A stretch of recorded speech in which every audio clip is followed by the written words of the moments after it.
Hello hello everyone, हाय। क्या आप जानते हैं कि इस सीरीज में आपका हार्दिक स्वागत है, हार्दिक अभिनंदन है।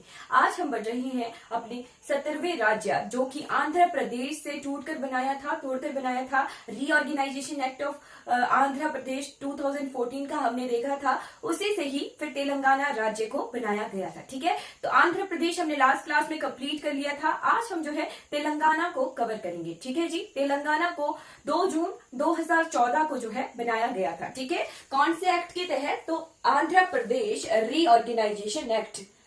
ठीक है, आंध्र प्रदेश रीऑर्गेनाइजेशन एक्ट।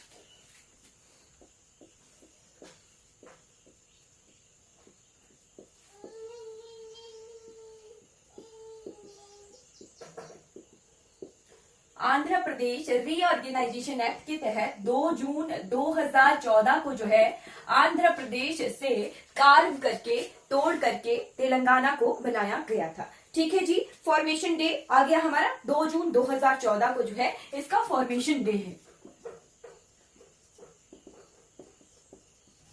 ठीक है, फॉर्मेशन डे के बाद जब ये बना था तो ये 29वां राज्य बना था। ठीक है, अगर पेपर में क्वेश्चन आए कि जब तेलंगाना बनाया गया तो ये कौन से नंबर का राज्य बना था, तो उस वक्त ये 29वें नंबर का राज्य बना था। बट आज की डेट में जो है फिर क्या हुआ था, लद्दाख को और जम्मू कश्मीर को जो है रीऑर्गेनाइज किया गया, उनका भी पुनर्गठन किया गया और जम्मू कश्मीर और लद्दाख को जो है अलग अलग केंद्र शासित प्रदेश जो है बनाया गया था। ठीक, तो इस तरह से हमारा एक राज्य कम हो गया जम्मू कश्मीर का, और फिर जो है तेलंगाना अब हमारा 28वां राज्य है। ठीक है, क्लियर हो गया। आज की डेट में हमारे भारतवर्ष में जो है 28 राज्य हैं। क्लियर है, कितने राज्य हैं? 28 राज्य हैं। बट जब तेलंगाना बना था तो तेलंगाना भारत का 29वां राज्य बना था। क्लियर हो गया। चलिए आगे बढ़ जाते हैं। अब देखते हैं कि जब तेलंगाना बना था तो यहाँ के पहले गवर्नर कौन बने थे। ठीक है, फर्स्ट गवर्नर ऑफ तेलंगाना।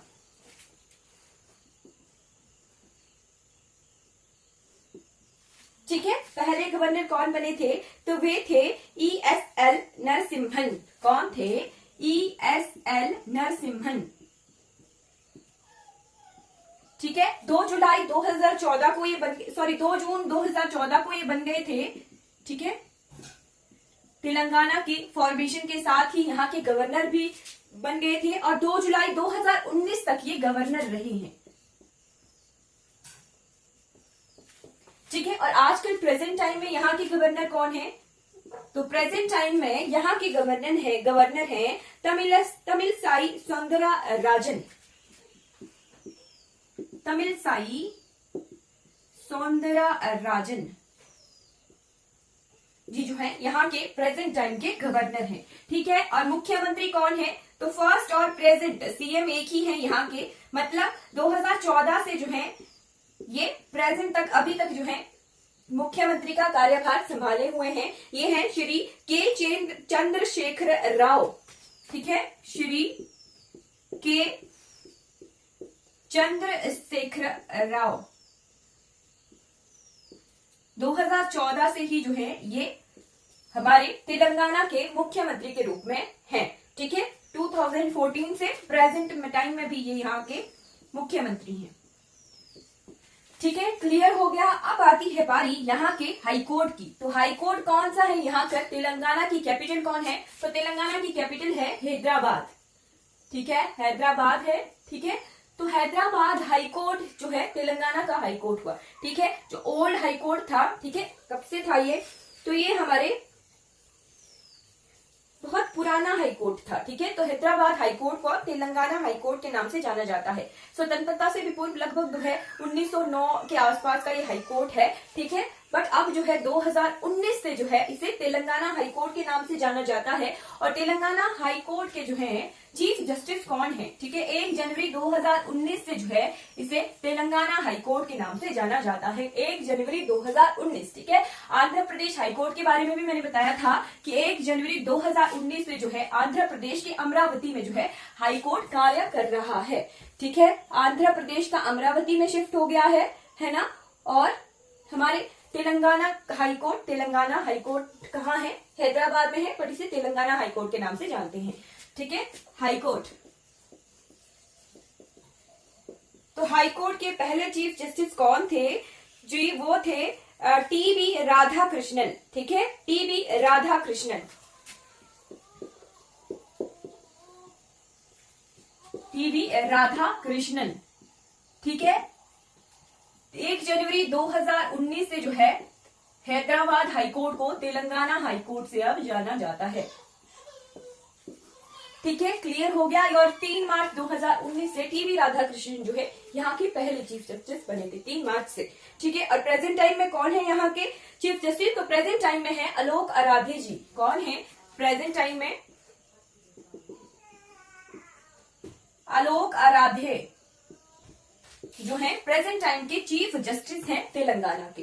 ठीक, आप पर जाते हैं तेलंगाना का एरिया वगैरह देख लेते हैं। ठीक है, एरिया, फॉरेस्ट एरिया। ठीक है, area of Telangana, area, neighbours और बाउंड्रीज।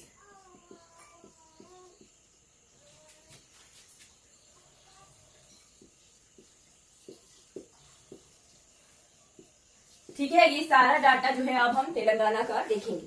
ठीक है, तो एरिया कितना है यहाँ का? यहाँ का एरिया है 1,12,077 किलोमीटर स्क्वायर।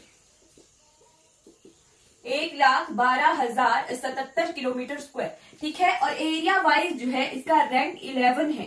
ठीक है, 11th रैंक पर है पूरे स्टेट्स और यूटीज में मिलाकर। ठीक है, और मील्स में अगर पूछा जाए तो 43,273 मील स्क्वायर। ठीक है, मील्स में है 43,273 माइल्स स्क्वायर जो है तेलंगाना का एरिया है। ठीक है, अगर फॉरेस्ट एरिया पूछा जाए तो 26,904। ठीक है, फॉरेस्ट एरिया कितना है? 26,904 किलोमीटर स्क्वायर जो है फॉरेस्ट एरिया है तेलंगाना का। ठीक, और जो कि 24% है तेलंगाना के क्षेत्रफल का, कुल क्षेत्रफल का 24% है। ठीक है, अब जो है यहाँ के नेबर्स देख लेते हैं। ये आपने नोट कर लिया होगा। अब जो है नेबर्स देखते हैं।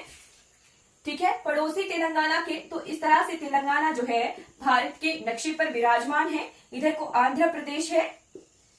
ठीक है, अभी देखते हैं किस किस के साथ ये बाउंड्री शेयर करता है। ठीक है, ये आ गया ऐसे। ठीक है, ये पोर्शन।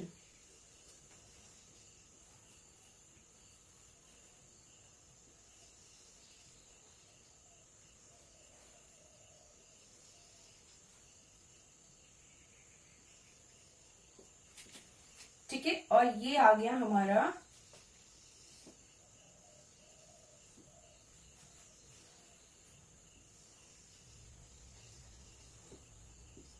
ये कुछ इस तरह से दिख रहा है मैप। ये आ गया तमिलनाडु। ठीक है, ये केरला है। ठीक है, ये कर्नाटका है। ठीक है, कर्नाटका है। इधर यहाँ हल्का सा पोर्शन जो है महाराष्ट्र का टच होता है। ठीक है, और इधर को छत्तीसगढ़ है। ठीक, ये आंध्र प्रदेश है। क्लियरली दिख रहा है कौन कौन से पड़ोसी आ गए। ठीक है, ये छत्तीसगढ़ जो है हल्का सा आंध्र प्रदेश के साथ भी टच होता है। ठीक है, क्लियरली दिख रहा है। तेलंगाना जो है पश्चिम में इसके वेस्ट में कर्नाटका है। ठीक है, पश्चिम में कर्नाटका है, उत्तर में महाराष्ट्र और छत्तीसगढ़ है। ठीक है, उत्तर में महाराष्ट्र और छत्तीसगढ़ है।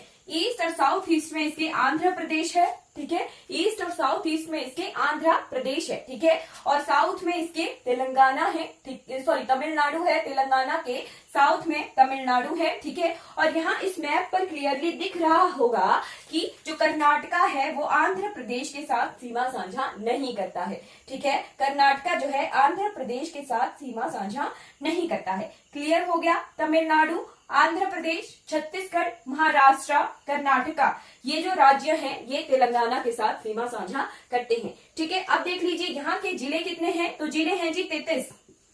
ठीक है, 33 डिस्ट्रिक्ट्स हैं तेलंगाना में। ठीक, लोकसभा और विधानसभा और विधान परिषद दोनों हैं। ठीक है, बाईकैमरल लेजिस्लेचर है यहाँ पर, आंध्र प्रदेश में भी और तेलंगाना दोनों राज्यों में बाईकैमरल लेजिस्लेचर है। ठीक है, बाईकैमरल लेजिस्लेचर का मतलब परिषद भी होती है और विधानसभा भी होती है। ठीक है, तो विधानसभा की कितनी सीटें हैं यहाँ पर? विधानसभा की 119 सीटें हैं और विधान परिषद की कितनी सीटें हैं, तो विधान परिषद की जो है 40 सीटें हैं। ठीक है, अब इसके बाद देख लीजिए लोकसभा की कितनी सीटें हैं यहाँ पर, तो लोकसभा की यहाँ पर जो है 17 सीटें हैं और राज्यसभा की कितनी सीटें हैं, तो राज्यसभा की यहाँ पर जो है 7 सीटें हैं। ठीक है, ये कुछ आगे कॉन्स्टिट्यूशनल डिवीजन ऑफ तेलंगाना। ठीक है, लोकसभा की कॉन्स्टिट्यूएंसी अलग होती है, विधानसभा की अलग होती है। ठीक है, क्षेत्र लेजिस्लेटिव असेंबली का जो क्षेत्र होता है उसे कॉन्स्टिट्यूएंसी कहते हैं। ठीक है, तो विधानसभा की 119 सीटें हैं, विधान परिषद की 40 सीटें हैं, लोकसभा की 17 सीटें हैं और राज्यसभा की यहाँ पर 7 सीटें हैं। क्लियर हो गया। अब हम जो है यहाँ के पॉपुलेशन देख लेते हैं, जनसंख्या और आंकड़े देख लेते हैं। ठीक है, तो जो पॉपुलेशन का आंकड़ा है तेलंगाना का वो 2011 की जनगणना के अनुसार नहीं है। ठीक है, 2016-17 में एक सर्वे हुआ था और उसी के अकॉर्डिंग यहाँ का डाटा है। ठीक है, चलिए देख लेते हैं यहाँ की पॉपुलेशन कितनी है। 3,51,973,973 पॉपुलेशन कितनी है, 3,51,93,978 इतनी जो है यहाँ की पॉपुलेशन है, जनसंख्या है तेलंगाना की। ठीक है, और जनसंख्या के हिसाब से ये रैंक 12 करता है पूरे भारतवर्ष में यूटीज और केंद्र शासित प्रदेशों को मिलाकर। ठीक है, पॉपुलेशन के बाद 2017-18 के आंकड़े हैं यहाँ के सेक्स रेशो और लिटरेसी रेट के। ठीक है, तो लिटरेसी रेट कितना है यहाँ का, यानी साक्षरता दर कितनी है। लिटरेसी रेट होता है जी साक्षरता दर, तो साक्षरता दर कितनी है यहाँ की है 72.80%। 72.80% जो है साक्षरता दर है, लिटरेसी रेट है। ठीक है, और सेक्स रेशो कितनी है 988। सेक्स रेशो हुआ लिंगानुपात प्रति 1000 पुरुषों पर जो है 988 स्त्रियां हैं तेलंगाना में। ठीक है, और ऑफिशियल लैंग्वेज कौन है यहाँ की, तो ऑफिशियल लैंग्वेज है तेलुगु।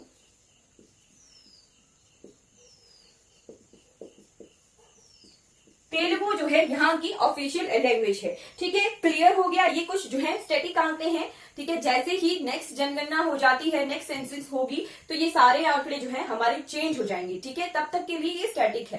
ठीक, चलिए आप पर जाते हैं तेलंगाना के स्टेट सिंबल्स के बारे में पढ़ लेते हैं। स्टेट सिंबल्स यानी राजकीय चिन्ह। ठीक है, तेलंगाना के राजकीय चिन्ह।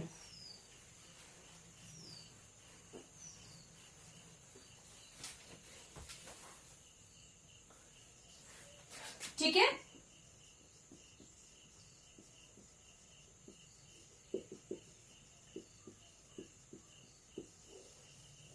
State symbols of Telangana. ठीक, तो तेलंगाना का जो स्टेट एनिमल है वो है स्पॉटेड डियर। स्पॉटेड डियर यानी जो चीतल हिरन होता है ना, हिरन का जो एग्जैक्ट फोटो देते हैं हम, सफेद सफेद धब्बे वाला, वो जो है यहाँ का राजकीय पशु है। ठीक है, चीतल हिरन। चीतल हिरन के बाद आ जाइए यहाँ का स्टेट बर्ड। ठीक है, इंडियन रोलर, नीलकंठ जिसे कहते हैं, एक और राज्य था वहां का भी ये स्टेट बर्ड था। ठीक है, इंडियन रोलर के बाद फ्लावर कौन सा है, तो फ्लावर है जी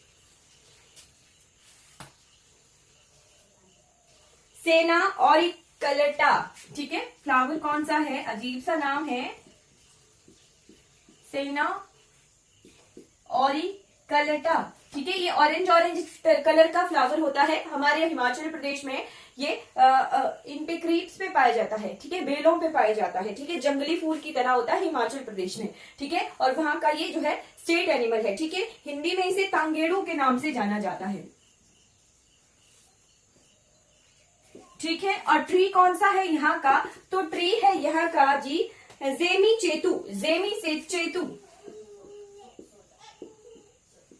जो राजस्थान का हमने राजकीय वृक्ष देखा था खेजड़ी। ठीक है, बस उसी को ही जो है यहाँ का राजकीय वृक्ष घोषित किया गया है, पर यहाँ पे ये जेमी चेतु के नाम से जाना जाता है और राजस्थान में ये खेजड़ी नाम के से जाना जाता था। ठीक है, मतलब कि रीजनल वाइज भी जो है वृक्षों के नाम चेंज हो जाते हैं। ठीक है, राजस्थान का राजकीय वृक्ष और तेलंगाना का राजकीय वृक्ष एक ही है, ठीक है। राजस्थान में इसे खेजरी नाम से जाना जाता है और तेलंगाना में इसे जेमी चेतु के नाम से जाना जाता है, ठीक है। फिर उसके बाद कैपिटल तो मैंने बता दिया आपको कि तेलंगाना की कैपिटल हैदराबाद है, हैदराबाद, ठीक है, क्लियर हो गया। अब आ जाइए यहाँ की ट्राइब्स के बारे में देख लेते हैं, ठीक है। यहाँ पर पाई जाने वाली जनजातियां, जनजातियों से पहले निक नेम्स ऑफ सिटीज देख लेते हैं, ठीक है। निक नेम्स ऑफ सिटीज, कुछ शहरों को किस अन्य नाम से जाना जाता है वो देख लेते हैं, ठीक है। निक names of cities,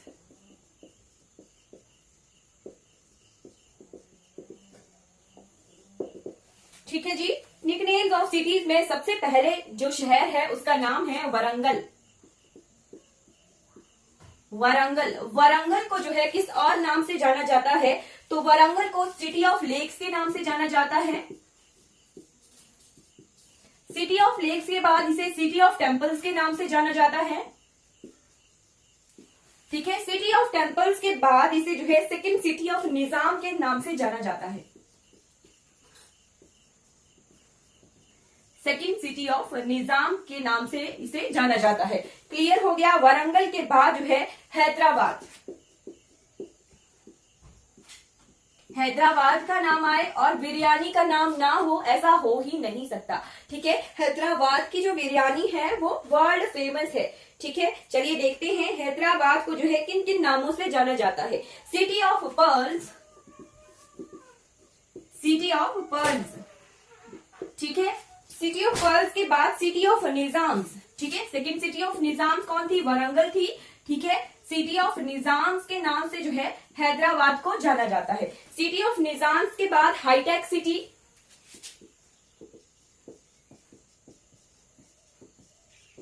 hi tech city, hitech city के बाद world capital of biryani, clear हो गया, world capital of biryani,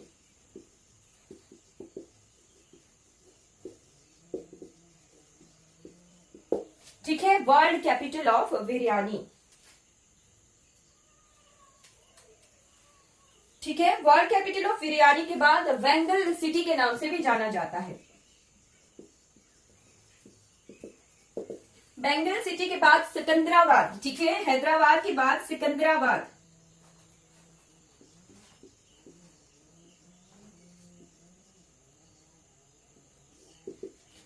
Secunderabad शहर को जो है ट्विन सिटी के नाम से जाना जाता है, क्लियर हो गया। सिकंदराबाद को जो है ट्विन सिटी के नाम से जाना जाता है, क्लियर हो गया। ये आगे निक नेम्स ऑफ सिटीज के, ठीक। अब आ जाते हैं इसके बाद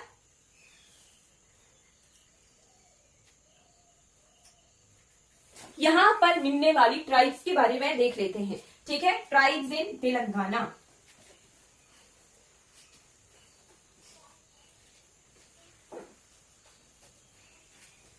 ठीक है जी। ट्राइब्स,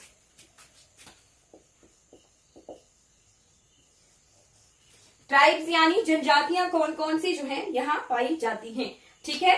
ट्राइब्स इन तेलंगाना, ठीक है। तो यहां पर पाई जाने वाली जनजातियां हैं लंबाड़ा जनजाति,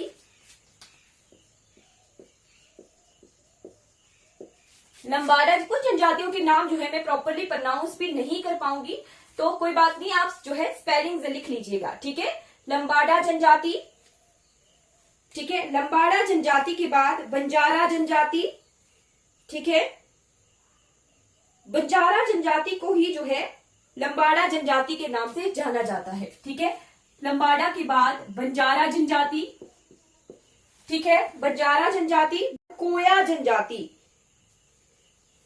ठीक है। कोया जनजाति, ठीक है। कोया के बाद गोंड जनजाति, गोंड तो जो है बहुत सारी जगहों पर मिलने वाली ये जनजाति है, ठीक है। गोंड जनजाति, गोंड जनजाति के बाद हमें मिलती है येरुकाला जनजाति या फिर से कुरु जनजाति के नाम से भी जाना जाता है। येरुकाला जनजाति या फिर इसे कुरु जनजाति के नाम से भी वहां पर जाना जाता है, दो नाम है, ठीक है। फिर है प्रधान जनजाति, प्रधान जनजाति के बाद है यानादी, यानादी वहां पर जो है यानाडी भी कह सकते हैं, ठीक है। कुछ भी नाम हो सकता है, पर यानाडी जनजाति, ठीक है, ये कुछ इंपॉर्टेंट ट्राइब्स हैं जो तेलंगाना में मिलती हैं। ठीक, अब ट्राइब्स के बाद आ जाइए, यहाँ पर किए जाने वाले डांसेस के बारे में पढ़ लेते हैं। ठीक है, तो डांस फॉर्म्स इन तेलंगाना। ठीक है, तो तेलंगाना में किए जाने वाले नृत्यों में आ जाइए सबसे पहले गोबी डांस। गोबी डांस के बाद बुरा कथा,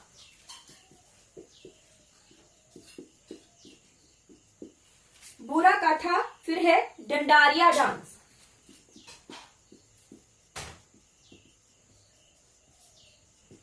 डंडारिया डांस के बाद धामल डांस। धामल जो है हमें छत्तीसगढ़ वाले रीजन में भी मिलता था। ठीक है, धामल डांस पड़ोसी होने की वजह से शायद यहाँ पर भी जो है ये नृत्य किया जाता है। ठीक है, धामल डांस के बाद आ जाइए, यहाँ पर किया जाने वाला नृत्य है माथुरी डांस। ठीक है, कौन सा? माथुरी डांस। माथुरी डांस के बाद भम्मा कलपम डांस। ठीक है, भम्मा कलपम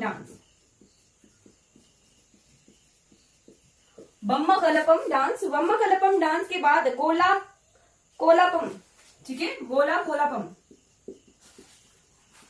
ये जो नृत्य है कुछ रीजनल नृत्य है यहाँ पर किए जाने वाले। ठीक है, जिन्हें कहते हैं फोक डांसेस। ठीक है, रीजनल डांसेस को जो है लोक नृत्य कहा जाता है, इंग्लिश में फोक डांसेस कहा जाता है। ठीक है, अब जो है यहाँ के रीजनल फेस्टिवल्स देख लेते हैं, यहाँ पर लोकली मनाए जाने वाले त्योहार।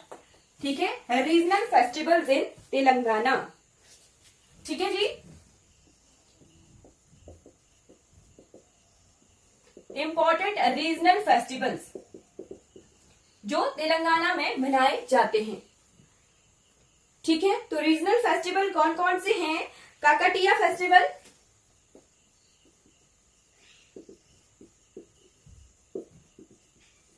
काकटिया फेस्टिवल के बाद डेक्कन फेस्टिवल।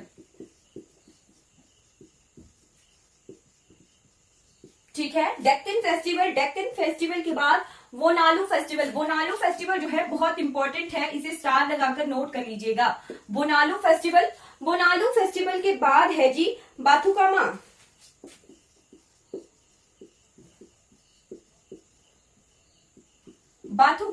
ठीक है, फिर है दशहरा फेस्टिवल। ठीक है, दशहरा फेस्टिवल के बाद युगाड़ी फेस्टिवल। ठीक है, युगाड़ी फेस्टिवल के बाद संक्रांति भी जो है यहाँ पर जोरों शोरों पर मनाई जाती है। संक्रांति के बाद है जी मिलाद उन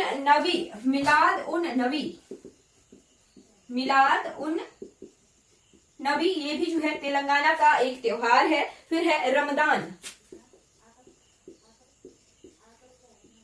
रमदान भी जो है बहुत जोश से मनाई जाती है तेलंगाना में। ठीक है, क्लियर हो गया। अब हम जो है तेलंगाना के जीआई टैग्स देख लेते हैं। ठीक है, तेलंगाना के जीआई टैग्स देख लेते हैं, ज्योग्राफिकल इंडिकेशंस देख लेते हैं। ठीक है, फिर हमारा आर्ट एंड कल्चर वाला तेलंगाना का जो ये पोर्शन है वो कवर हो जाता है। ठीक है, लास्ट टॉपिक आता है आर्ट एंड कल्चर का, दैट इज जीआई टैग्स। ठीक है जी, जीआई टैग्स। ठीक, तो तेलंगाना में जो है पोचमपई इकाट सिल्वर,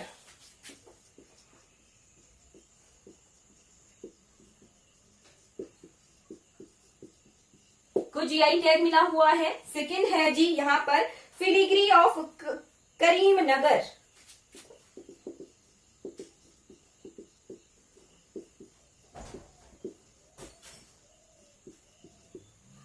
ठीक है, फिर उसके बाद निर्मल टॉयज एंड क्राफ्ट,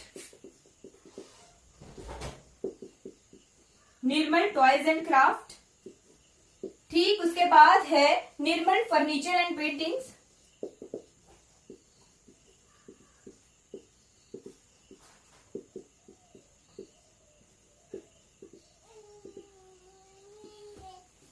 ठीक, उसके बाद गोडवार साड़ीज या गढ़वार साड़ीज को जीआई टैग मिला हुआ है। उसके बाद चेरियाल पेंटिंग्स,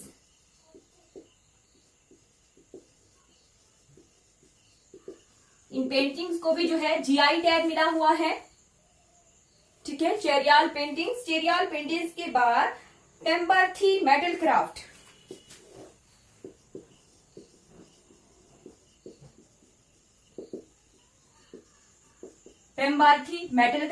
ठीक है। उसके बाद आ जाइए सिद्धिपेट गोला बहमा, ठीक है। सिद्धिपेट गोला बहमा को जीआई टैग मिला हुआ है,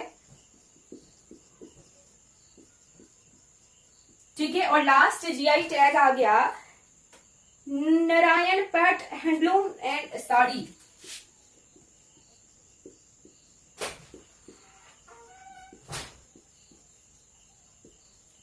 ये जो कुछ चीजें हैं इन्हें जीआई टैग्स मिला हुआ है तेलंगाना में। आई होप आपने ये नोट कर लिया होगा। अब जो है तेलंगाना के एग्रीकल्चरल प्रोडक्ट की तरफ बढ़ जाते हैं, यानी तेलंगाना की मुख्य पैदावार जो फसलें हैं वो देख लेते हैं, ठीक है। तो agricultural products in Telangana,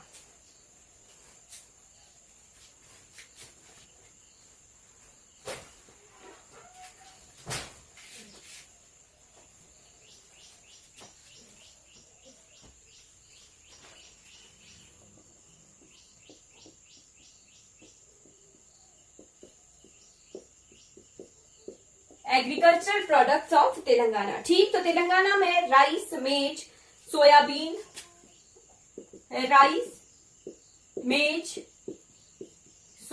soybean Maharashtra में जो है लार्जेस्ट प्रोड्यूसर है। तो तेलंगाना महाराष्ट्र के साथ बॉर्डर लगाता है, तो यहाँ के कुछ क्षेत्रों में जो है सोयाबीन भी उगाई जाती है, ठीक है। कॉटन, फिर चिलीज, जैसे आंध्र प्रदेश से अलग हुआ है तो आंध्र प्रदेश की जो है जीआई टैग मिला हुआ है गुंटूर की चिलीज को, ठीक है। तो तेलंगाना की मुख्य पैदावार में चिलीज भी है और टर्मरिक यानी हल्दी भी है, ठीक है। अब देख लेते हैं यहाँ के नेशनल पार्क्स, ठीक है। नेशनल पार्क्स, ठीक। तेलंगाना के नेशनल पार्क कौन कौन से हैं? तो कसु ब्रह्मानंदा रेड्डी नेशनल पार्क,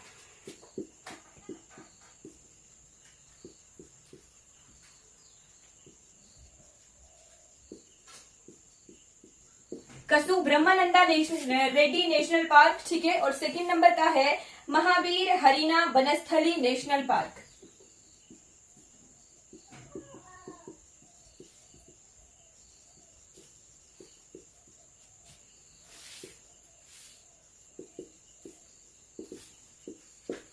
ठीक है। और थर्ड नेशनल पार्क है Mrugavani National Park, Mrugavani National Park, ठीक है। ये तीन मुख्य नेशनल पार्क हैं आंध्र प्रदेश के, ठीक है। अब आ जाइए यहाँ की जो है वाइल्ड लाइफ सेंचुरीज देख लेते हैं, ठीक है। वाइल्ड लाइफ सेंचुरीज देख लेते हैं यानी वन्य जीव अभ्यारण्य, ठीक है। तो मैं लिखवाऊंगी और आप लिखिएगा, ठीक है। वाइल्ड लाइफ सेंचुरीज, ठीक है, वन्य जीव अभ्यारण्य, ठीक। तो पहला आ गया किन्नरासनी वाइल्ड लाइफ सेंचुरी, और ये इंपॉर्टेंट है, ठीक है। किन्नरासनी वाइल्ड लाइफ सेंचुरी, ये इंपॉर्टेंट है, इसे स्टार लगाकर नोट कर लीजिएगा, ठीक है। किन्नरासनी के बाद एतुर नगर वाइल्ड लाइफ सेंचुरी, ठीक है।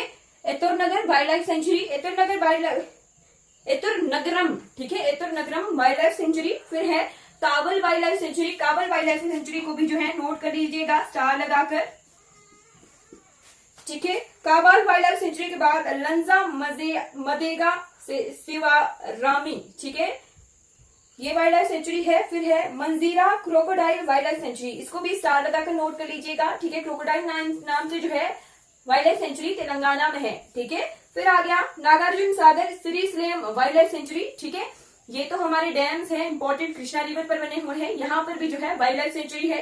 फिर है पाखल वाइल्ड लाइफ सेंचुरी, फिर है पोचाराम वाइल्ड लाइफ सेंचुरी। ये कुछ जो है इंपॉर्टेंट वाइल्ड लाइफ सेंचुरीज हैं तेलंगाना की, ठीक है। नेशनल पार्क कवर कर लिए और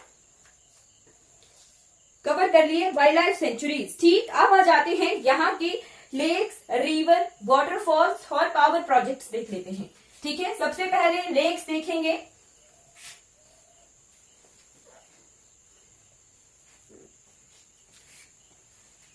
ठीक है जी। लेक्स इन तेलंगाना, तेलंगाना की इंपॉर्टेंट झीलें लाखावरम लेक,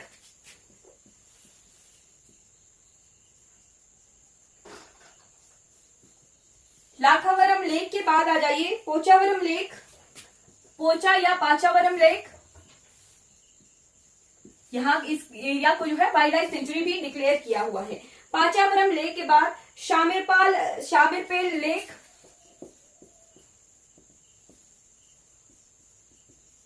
ठीक है। शामिरपेल लेक के बाद है जी Ameenpur lake, Ameenpur lake, Ameenpur lake के बाद है जी हुसैन सागर लेक। हुसैन सागर लेक को जो है नोट कर लीजिएगा स्टार लगाकर, हुसैन सागर लेक, हुसैन सागर लेक को जो है हार्ट ऑफ वर्ल्ड के नाम से जाना जाता है, हार्ट ऑफ वर्ल्ड, ठीक है, क्योंकि ये हार्ट की शेप की जो है लेक है। हुसैन सागर को जो है हार्ट ऑफ वर्ल्ड के नाम से जाना जाता है। ये नाम इसे किसने दिया है?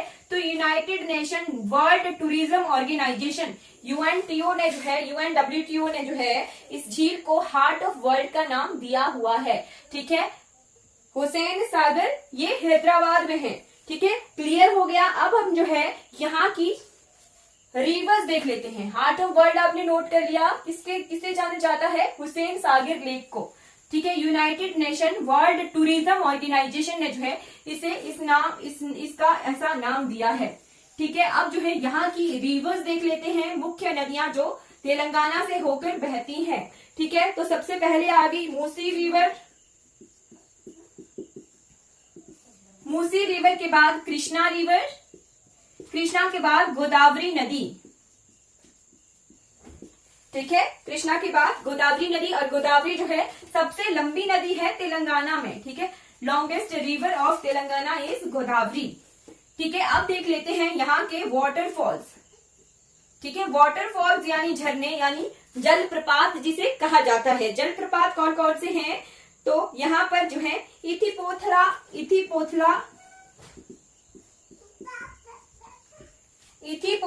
वाटरफॉल, इथिपोथला वाटरफॉल के बाद मलेलाथिरम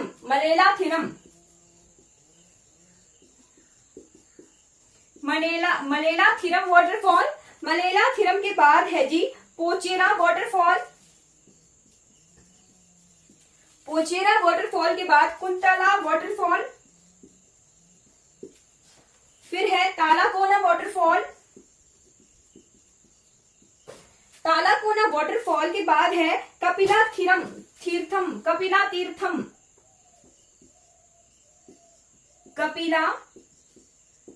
तीर्थम, ये भी मलेला तीर्थम ही था, ठीक है। कपिला तीर्थम, फिर कपिला तीर्थम के बाद है ताड़ीमोड़ा, ठीक। उसके बाद है कतिकी, जो मैंने लिखवाया ही है, ठीक है, कतिकी वाटरफॉल, ठीक। कतिकी वाटरफॉल के बाद कनकानी वाटरफॉल, कनकानी वाटरफॉल के बाद है जी सहस्त्रकुंड, क्या है? सहस्त्रकुंड, सहस्त्रकुंड के बाद लास्ट है बोगाथा वाटरफॉल, ठीक है। ये कुछ इंपॉर्टेंट वाटरफॉल्स आ गए हमारे तेलंगाना के, ठीक है। अब हम बढ़ जाते हैं यहाँ के पावर प्लांट्स पढ़ लेते हैं, ठीक है। इंपॉर्टेंट पावर प्लांट्स,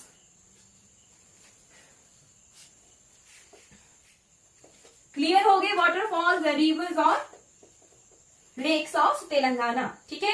अब इनसे रिलेटेड हम जो है यहाँ के पावर प्रोजेक्ट देख लेते हैं, power plants,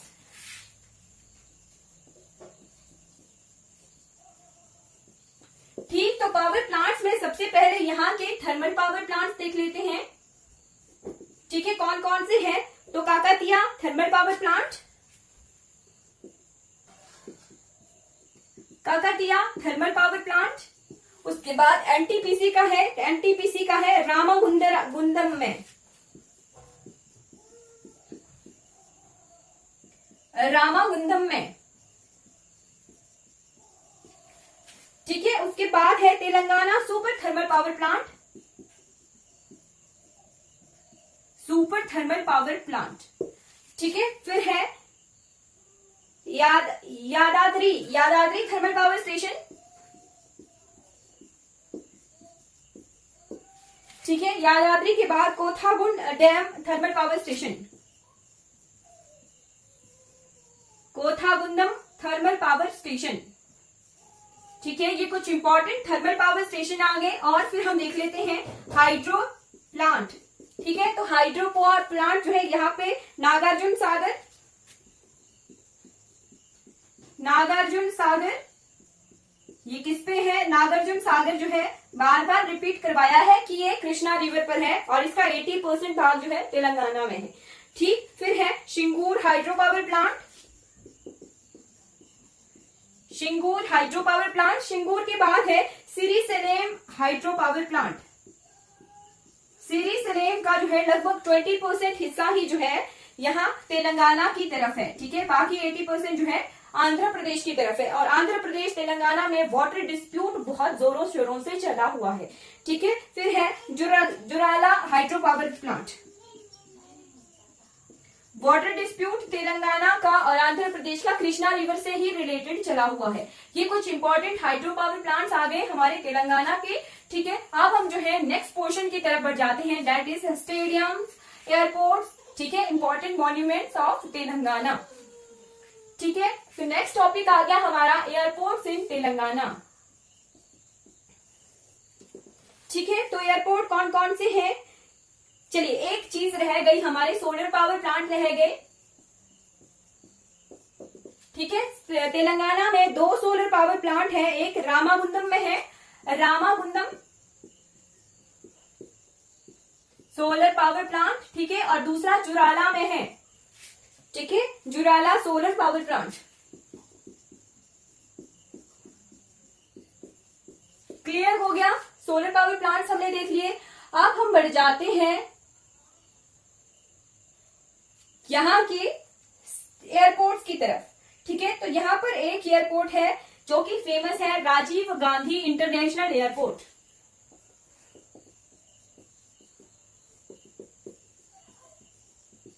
Rajiv Gandhi international airport.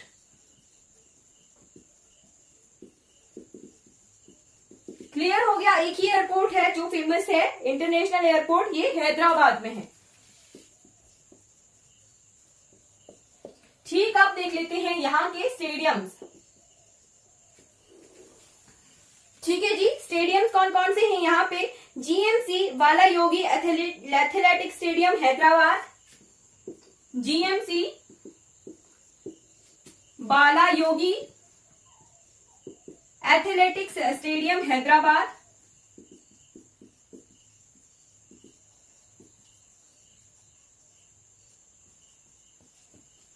ठीक है, सेकंड नंबर पे आ गया Lal Bahadur stadium.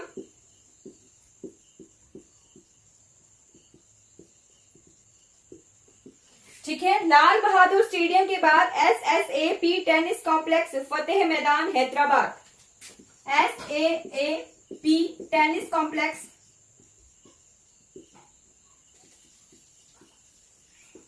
Fateh Maidan Hyderabad.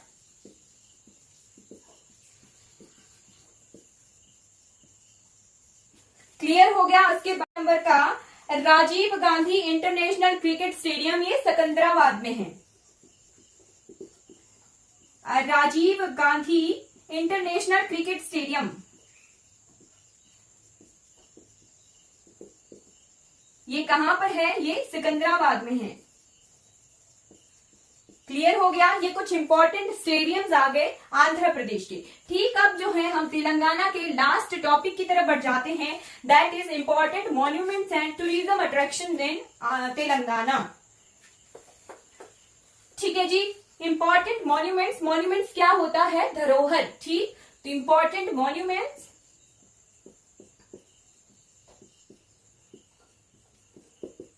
And tourism attractions, important monuments and tourism attraction in Telangana. ठीक है, तो इंपॉर्टेंट मॉन्यूमेंट्स में लिखिए भानगिर फोर्ट, जो कि है हिल टॉप पर। ठीक है, भानगिर फोर्ट। ठीक, दूसरा लिखिए वरंगल फोर्ट, वारंगल फोर्ट के बाद लिखिए गोलकोंडा फोर्ट, ये हैदराबाद में है। गोलकोंडा फोर्ट ये कहाँ है? हैदराबाद में है। ठीक है। गोलकोंडा फोर्ट के बाद चार मीनार, ठीक है। चार मीनार कहाँ है? हैदराबाद में है, ठीक है। चार मीनार के बाद लिखिए ताज फलक उन्मा पैलेस, ये हैदराबाद में है।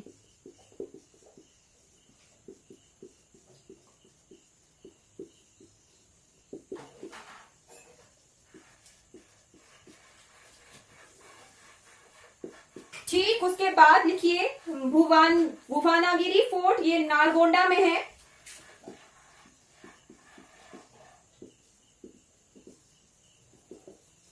नालगोंडा, ठीक है, नालगोंडा। नालगोंडा के बाद पनागल, ये पनागोला में है।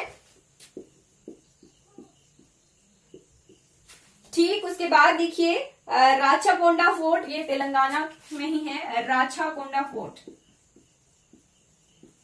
राचाकोंडा फोर्ट। फिर लिखिए यहाँ पे चार मीनार, ठीक है। नागार्जुन सागर डैम, नागार्जुन सागर डैम भी क्या है? एक तरह का टूरिज्म अट्रैक्शन है, ठीक है। तो ये कुछ टूरिज्म अट्रैक्शन और इम्पोर्टेंट मॉन्यूमेंट्स आ गए हमारे तेलंगाना के। ठीक, क्लियर हो गया। तो तेलंगाना के बारे में जो है हमने A to Z जो कि स्टैटिक जीके है उसको कवर कर लिया है, ठीक है। अगर कोई डाउट है तो पूछ लीजिए। If you have any doubt तो कमेंट सेक्शन में जो है पूछ लीजिएगा तेलंगाना के बारे में। आई होप आपको ये क्लास जो है अच्छी लगी होगी, ठीक है। Thank you so much for watching this class. अगर आपको ये वीडियोस अच्छी लगी हो तो लाइक कीजिए, सब्सक्राइब कीजिए मेरे चैनल को, और दूसरों तक जो है इन वीडियोस को जरूर पहुंचाइए जिन्हें जो है इन वीडियो से हेल्प हो सके। Thank you so much for watching this class.